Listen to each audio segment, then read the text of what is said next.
कांग्रेस महासचिव और विधायक विक्रमादित्य सिंह ने हिमाचल प्रदेश में पूर्ण बहुमत से सरकार बनाने का दावा किया है। विक्रमादित्य सिंह ने कहा कि जनता में भाजपा सरकार के खिलाफ गुस्सा था, हर वर्ग सरकार से दुखी था। कांग्रेस ने जो गारंटी दी थी उन्हें सरकार बनने पर पूरा किया जाएगा। ओपीएस को सरकार बनते ही बहाल किया जाएगा।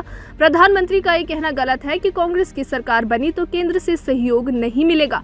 ये संवैधानिक मर्यादाओं से विपरीत है। विक्रमादित्य सिंह ने कहा कि ईवीएम की गड़बड़ी की आशंका है। हालांकि सुरक्षा व्यवस्था चाक चौबंद है, लेकिन फिर भी अलर्ट रहना होगा। अगर प्रदेश में कांग्रेस पार्टी बहुमत के आसपास भी पहुंचती है, फिर भी कांग्रेस विधायकों को भाजपा खरीद फरोख्त और ईडी सीबीआई का डर दिखाकर अपने पाले में करने का प्रयास कर सकती है, क्योंकि स्थायी सरकारों को गिराने का भाजपा की केंद्र सरकार कोशिश करती है। इसलिए कांग्रेस पार्टी ने हाईकमान से शीघ्र पर्यवेक्षक हिमाचल भेजने की बात कही है। मणिपुर, गोवा में भी इस तरह की घटना हुई है और क्या कुछ कहा विक्रमादित्य सिंह ने, आइए सुनते हैं।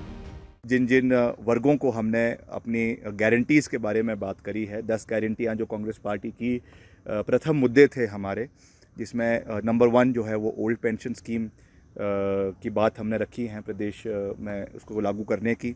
महिलाओं के लिए 1500 रुपये पेंशन देने की बात है और युवाओं के लिए 680 करोड़ रुपए का पैकेज देने की बात है। और उसके अलावा भी, क्योंकि चुनावों के समय में बहुत से हमें कर्मचारियों से मिलने का मौका मिला, चाहे वो आउटसोर्स के थे, कॉन्ट्रैक्ट के थे, आंगनवाड़ी वर्कर्स थे, महिला वर्कर्स थी, आशा वर्कर्स थी, एसएमसी के अध्यापक थे। बहुत से डेलीगेशंस हमें चुनावों के अंतरकाल अलग अलग जगहों पे उनके डेपुटेशंस मिले और उनको उन्हें कांग्रेस पार्टी से बहुत उम्मीदें हैं। तो मैं आपके माध्यम से ये बात बिल्कुल साफ़ कर देना चाहता हूँ कि जो भी चीज़ें सरकार बनने के बाद हमारे जहन में, कांग्रेस पार्टी के जहन में लाई जाएगी, सरकार के जहन में लाई जाएगी, उनको हम सकारात्मकता से हर चीज़ को विधिवत तरीके से और एक जो है सेट प्रोटोकॉल के तहत उसे समय रहते हुए पूरा करने का पूरा प्रयास करेंगे। जहाँ तक ओपीएस की बात है, ये हमारा चुनावी इलेक्शन का नंबर 1 गारंटी है, जिसको हम डे 1 के ऊपर इम्प्लीमेंट करेंगे। और इस पे अभी भी भारतीय जनता पार्टी द्वारा चुनावों के बाद भी इस तरीके की भ्रांतियां फैलाई जा रही है प्रदेश के अंदर कि ये इम्प्लीमेंट नहीं हो सकता है या इसमें केंद्र सरकार का सहयोग चाहिए। तो निश्चित तौर से मैं उस बात को मानता हूं कि केंद्र सरकार का सहयोग चाहिए, वो उसमें कोई दो राय नहीं है। मगर मुझे विश्वास है अगर यहाँ पर विपक्ष की सरकार भी बनती है तो यहाँ पर भाजपा एक और प्रधानमंत्री जी कॉन्स्टिट्यूशनल फेडरलिज्म की बात करते हैं, उसको उनको मजबूती देनी चाहिए। भाजपा का ये तर्क देना कि यहाँ पे भाजपा की सरकार नहीं होगी तो केंद्र से कोई मदद हिमाचल को नहीं मिलेगी, मैं समझता हूँ ये उनकी नकारात्मक सोच का एक बहुत बड़ा उन्होंने परिचय चुनावों में दिया है, जिसको लोगों ने बिल्कुल भी पसंद नहीं किया है। ये कहना कि केंद्र सरकार का कोई भी मदद कांग्रेस शासित राज्य को भविष्य में नहीं मिलेगा, मैं समझता हूँ कि ये हमारी जो फेडरल स्ट्रक्चर है देश का, उसके बिल्कुल विपरीत ये बातें उन्होंने करी है। और ये उनकी बौखलाहट को, उनकी जो है ज़मीन, राजनीतिक ज़मीन जो खिसक रही है, उसको दर्शाते हुए मुख्यमंत्री तक ये बयान देना, मैं समझता हूँ ये बहुत दुर्भाग्यपूर्ण है।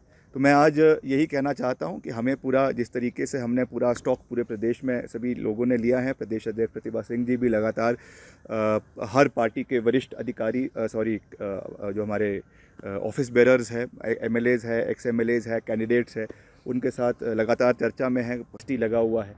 तो ये सब चीज़ें थी। और अनएम्प्लॉयमेंट, बेरोज़गारी आज प्रदेश पे चरम सीमा पे है, 14 लाख बेरोज़गार युवा है। इन्वेस्टर मीट में के नाम पे 80,000 करोड़ में से कोई पैसा नहीं आया, कोई रोज़गार नहीं मिला, जो कुछ मिला वो भी बंदरबांट में, केवल सिराज में और धर्मपुर में मिला है।